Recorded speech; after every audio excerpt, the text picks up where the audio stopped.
बनी हैं, इंसान में बहुत बदलाव आ गया है। लेकिन हाँ, जानवर की फितरत कभी नहीं बदलती। आबिद जो कह रहा था, मुझे तो उसकी बातों में भी सच्चाई नजर आती है। मुझे तो लगता है कि पूरी जांच पड़ताल कर लेनी चाहिए कि वो कौन है और कहां से आया है। अम्मी, खुदा न खास्ता कहीं कोई हादसा हो गया तो हम क्या जवाब देंगे? बेटा, अल्लाह नहीं चाहा तो ऐसा कुछ भी नहीं होगा।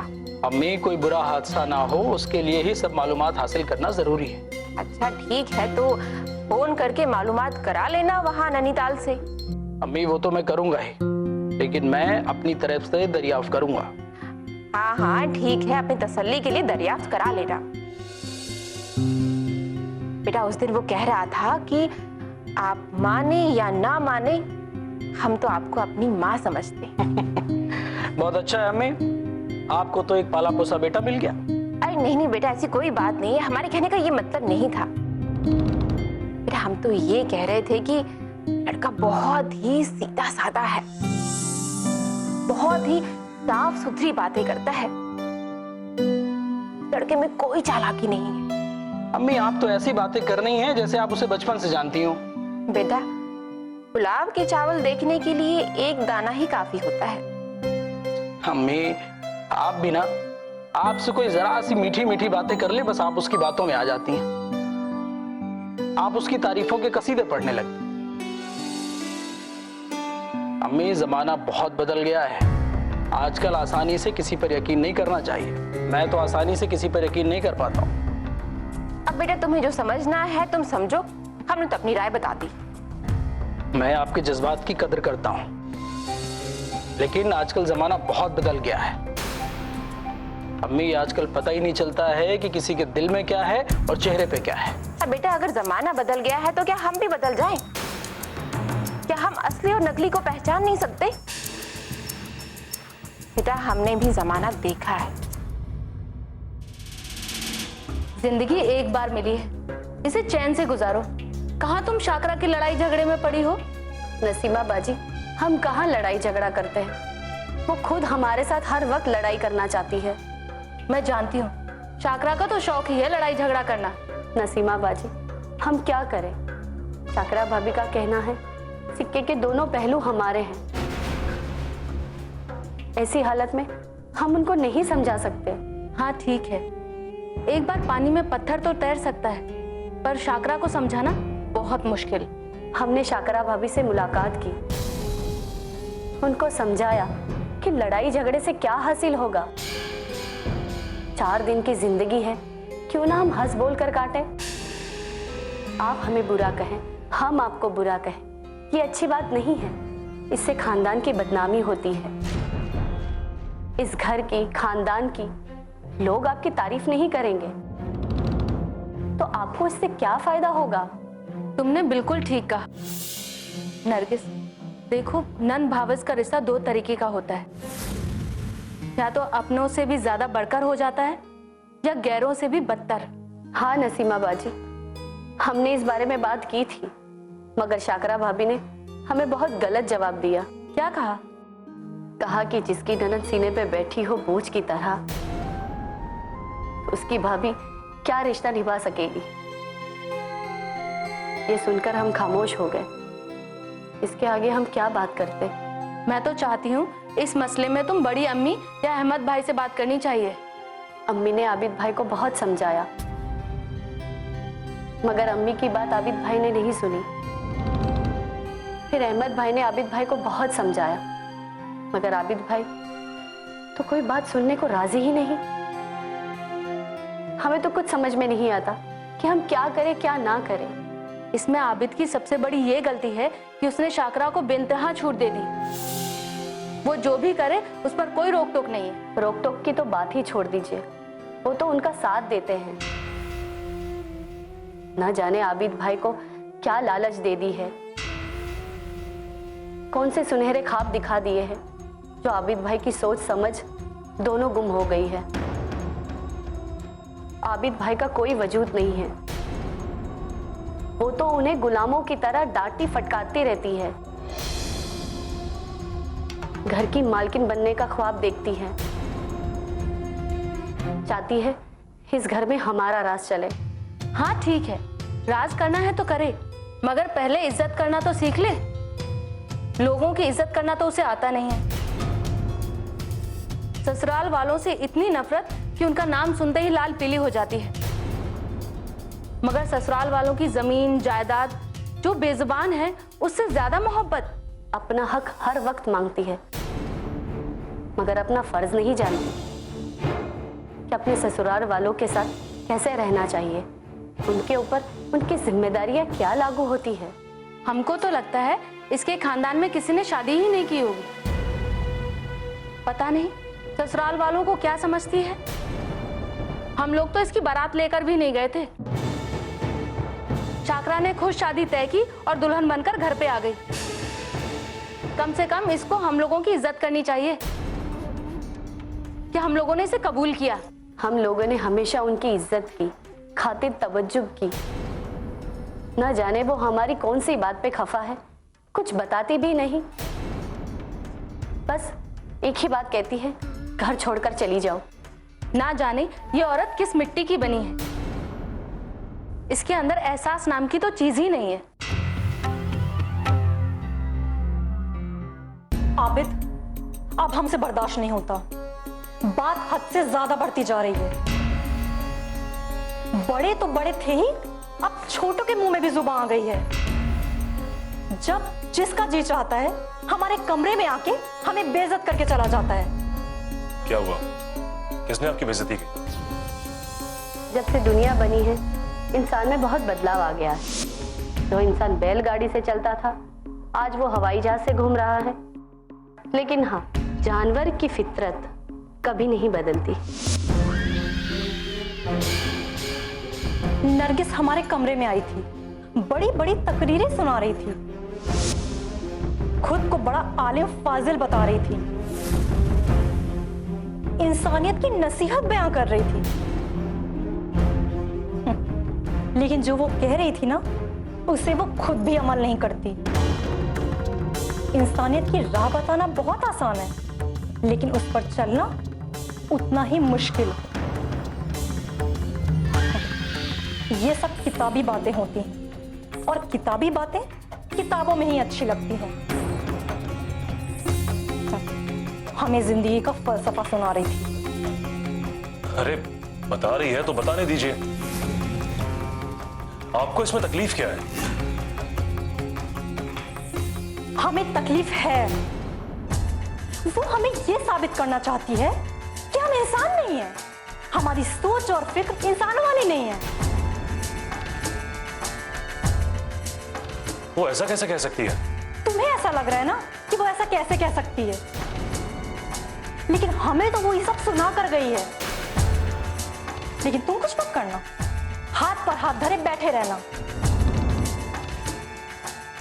तुम्हारी छोटी बहन को बड़ों से बात तक करने की तमीज नहीं है। यही सिखाया तुम्हारी अम्मी ने, यही तहजीब दी है उसे। शाकरा, खता नरगिस की है। तुम खामखा अम्मी को क्यों दोष दे रही हो? और चाहे जो भी हो, माँ माँ होती है। पर माँ का फर्ज होता है बच्चों को तहजीब, तालीम और तरबियत सिखाना। बच्चे तो कुम्हार की मिट्टी के जैसे होते हैं, उन्हें जैसे चाहो वैसे बना दो। लेकिन जब तुम्हारे घर के बड़े सही नहीं हैं, तो बच्चे क्या सही निकलेंगे?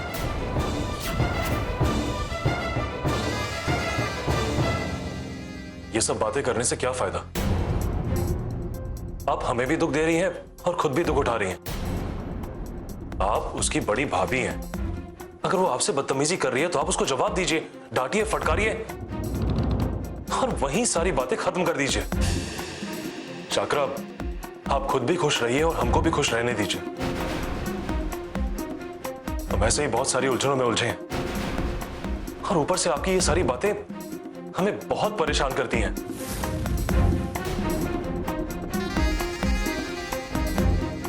हम घरेलू झगड़े में उलझ के रह गए। हमारा दम घुटता है शाकरा।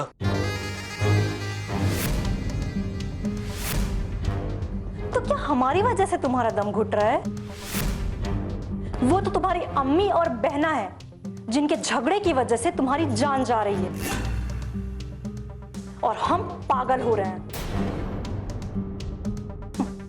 तुम्हारी बहन, उसके तो पर निकल आए हैं। जब जी चाहता है, जो जी चाहता है वो बोल देती है। ये तो हुई तुम्हारे घर की बात।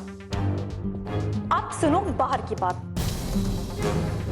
तुम्हारी चचेरी बहन नसीमा जब देखो नरगिस और अम्मी को हमारे खिलाफ भड़काती रहती है। जब देखो अपना घर बार छोड़ के यहां आकर बैठी रहती है। खुद का घर तो उजाड़ कर बैठी है, अब हमारा सुख चैन भी ले लेना चाहती है। उनके लिए तो तुम कुछ कर नहीं सकते। कम से कम इतना तो कर दो कि उसका इस घर में आना जाना बंद हो जाए। वो हमारी चचेरी बहन है और फिर उसके माँ बाप भी नहीं है। अम्मी उससे बहुत प्यार करती है, वो भी हम लोगों से बहुत मोहब्बत करती है। वो रोज यहाँ आती है, अम्मी का मन बहला रहता है और नरगिस भी खुश हो जाती है। आबिद, हमें यही बात तकलीफ देती है। नरगिस की तुम्हें बहुत फिक्र है और अम्मी, उनका तुम्हें बहुत ख्याल है। नसीमा, उससे तुम्हें बहुत प्यार है और हमारी तुम्हें कोई फिक्र नहीं है।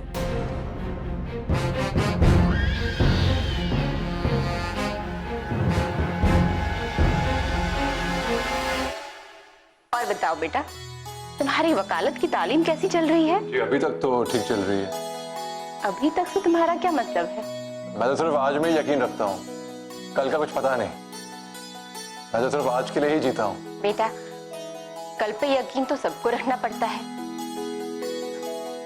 यकीन पे ही तो ये दुनिया कायम है। सबकी अपनी अपनी सोच है, अपनी अपनी फिक्र है। अम्मी, कोई बुरा हादसा ना हो उसके लिए ही सब मालूमात हासिल करना जरूरी है। मैं बाकियों से कुछ हट के सोचता हूँ। अच्छा बेटा, तुमने अपने बारे में तो कुछ बताया ही नहीं। उस दिन मैंने आपको बताया तो था। हाँ बेटा, बताया था, लेकिन उस दिन तुमने अपनी खाला और खालाजाद बहनों के बारे में बताया था, अपनी माँ और वालिद साहब के बारे में नहीं बताया था। मैं अपने माँ बाप का इकलौता बेटा हूँ। मैं जब 5 साल का था तब मेरी अम्मी गुजर गई। ये मेरी खाला ने पाला पोसा है। वैसे अबू भी मुझे बहुत चाहते हैं। क्या तुम्हारे अब्बू ने दूसरी शादी नहीं की? तुम्हें माँ मिल जाती, अरे अच्छी सी देखभाल हो जाती। अबू नहीं चाहते थे कि मेरे पे सौतेली माँ का साया हो। वैसे अबू और खाला ने मेरे को कभी महसूस नहीं होने दिया कि मेरी माँ नहीं है। अरे बेटा, हमें ये सुन के तो बहुत अफसोस हुआ, लेकिन फिर भी माँ की कमी को कोई पूरा नहीं कर सकता। हम अच्छी तरह से समझ सकते हैं कि एक माँ के बिना एक बेटे पे क्या गुजरती। फैजल, रुको फैजल।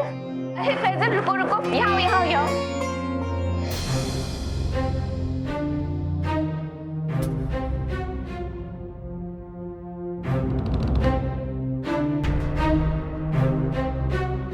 कहाँ जा रहे हो आप? हमें बाहर घूमने जाना है। अच्छा, आपको घूमने जाना है, लेकिन बेटा अभी तो आप बहुत छोटे हो, जब बड़े हो जाओगे तब चले जाना। मैं जा रहा हूँ पत्तो बुआ के साथ। पत्तो बुआ कहाँ है?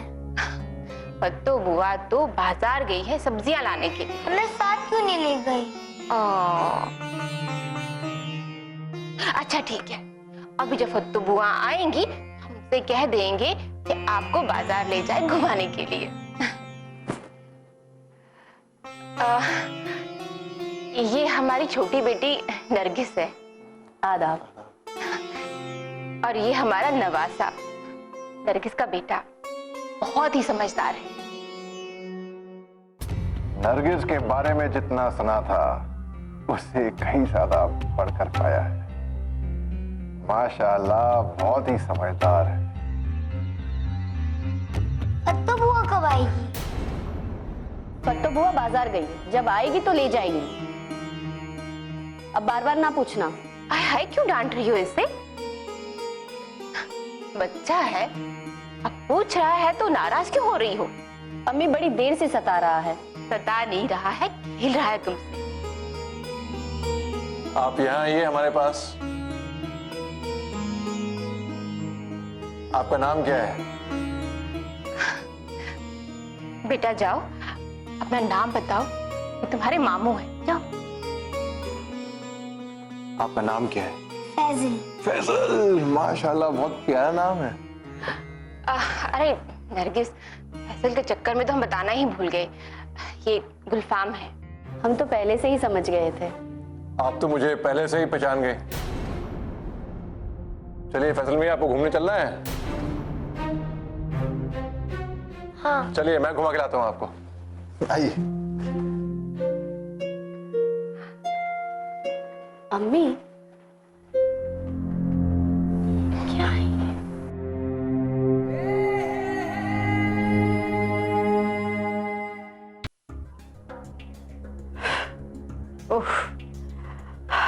मिश्रा जी अभी तक आए नहीं और घर में अकेले अकेले अच्छा नहीं लगता है। क्या करूं, अकेले घर में बैठना अच्छा नहीं लगता। मन में बुरे बुरे विचार आते हैं। इस गौरव की वजह से बहुत चिंता है। वो मिश्रा जी के साथ कुछ भी कर सकता है। यही सोच सोचकर खाने का भी मन नहीं किया सुबह से। ओह, गौरव ने तो हमारा जीना दुश्वार कर दिया है। अरे आप कहाँ रह गए थे? मैं आपका रास्ता देखते देखते थक गई हूँ। घर में अकेली रहती हूँ, आपको मेरी फिक्र है ना? तो मेरी चिंता है ना मुझसे आपको प्यार है। जाइए, मैं आपसे बात नहीं करती। अरे मिश्राइन, आप कैसी बातें कर रही हैं? आपकी चिंता मैं करता हूँ, आप ही से प्रेम करता हूँ। हमने किसी दूसरे के बारे में कभी सोचा ही नहीं। आप सोच भी नहीं सकते दूसरे के बारे में। मार मार के भुर्ता बना दूंगी। हाँ, अरे मैं तुम्हारा ही तो हूँ। तुम चाहे मेरा भुर्ता बना लो, चाहे पराठा, जो तुम्हारी मर्जी हो करो। पहले ये बताइए, आप इतनी देर तक कहाँ थे? अरे पहले मैं गया था, 2-4 काम मेरे थे, वो मैंने काम किए। उसके बाद मैं गया था बाजार, वहां मुझे गौरव मिल गया। उसे मेरे पांव छुए, मैंने उसको आशीर्वाद दे दिया। आशीर्वाद दे दिया? अरे आपने उसको डांटा नहीं, फटकार नहीं लगाई? देखा उस दिन किस तरह बदतमीजी से बात करके गया था। बहुत परेशान था, उस दिन की गलती के लिए माफी मांग रहा था और मैंने उसे माफ कर दिया। ये लो सुनो, इन्होंने माफ कर दिया। अरे माफी तो इस डर के मारे मांग रहा था कि हमने उसे पुलिस की धमकी दी थी और इस घर में आने के लिए मना कर दिया था। ठीक है, ठीक है। कुछ भी ठीक नहीं है। पहले आप ये बताइए कि आपने उसे माफ करके घर में आने का न्योता तो नहीं दे दिया? अगर वो घर में आ जाएगा तो उससे तुम्हें क्या तकलीफ है? मेरे भाई का लड़का, मेरा भतीजा। अब बच्चे गलती करते हैं, बड़े उसको माफ कर देते हैं, समझी? उसने माफी वाली गलती नहीं की है और ना ही उसे घर पे बुलाना चाहिए। आप तो बस रिश्तेदारी निभाते रहे हैं। गौरव ने कभी रिश्तेदारी निभाई है?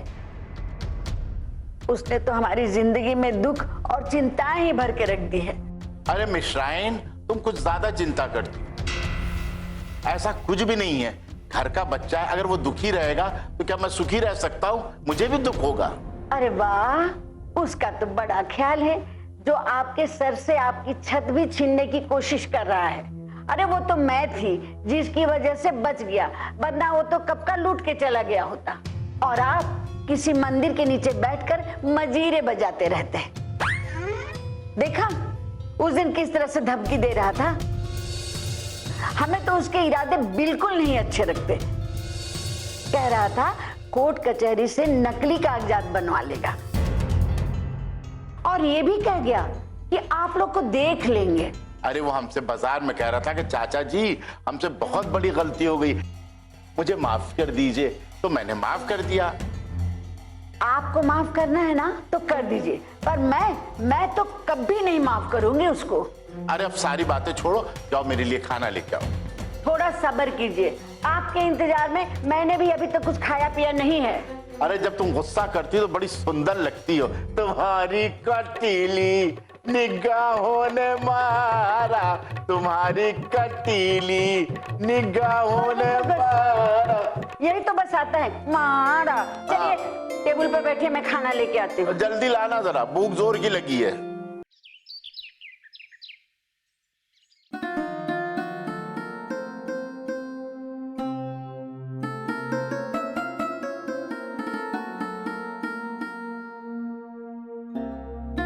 आदाब अम्मी।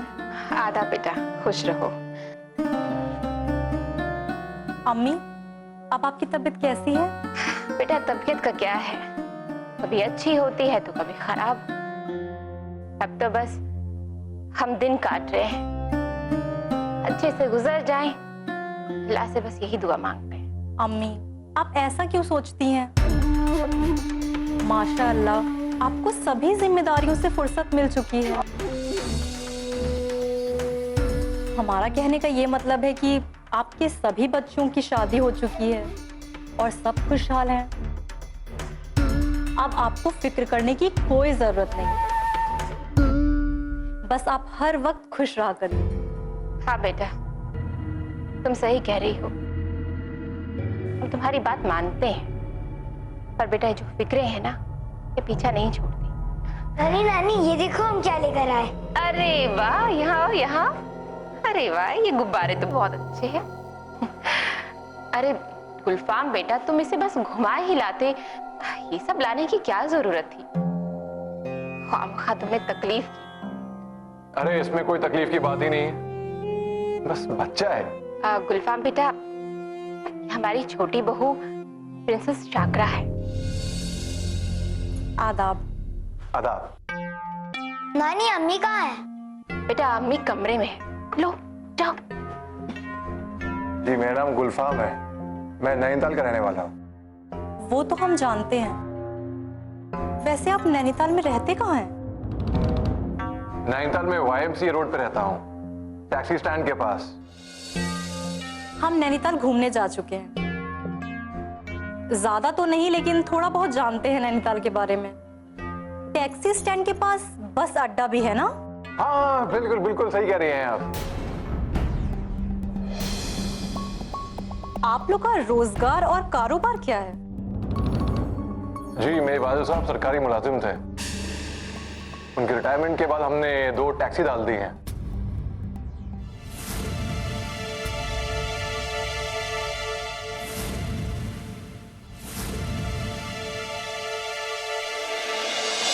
अब ये दिन आ गए हैं कि एक माँ को अपनी बेटे से बात करने के लिए बीवी का सहारा लेना पड़ता है। माँ की तो कोई बात सुनता ही नहीं, अब जो सुनता है बस बीवी की ही सुनता है।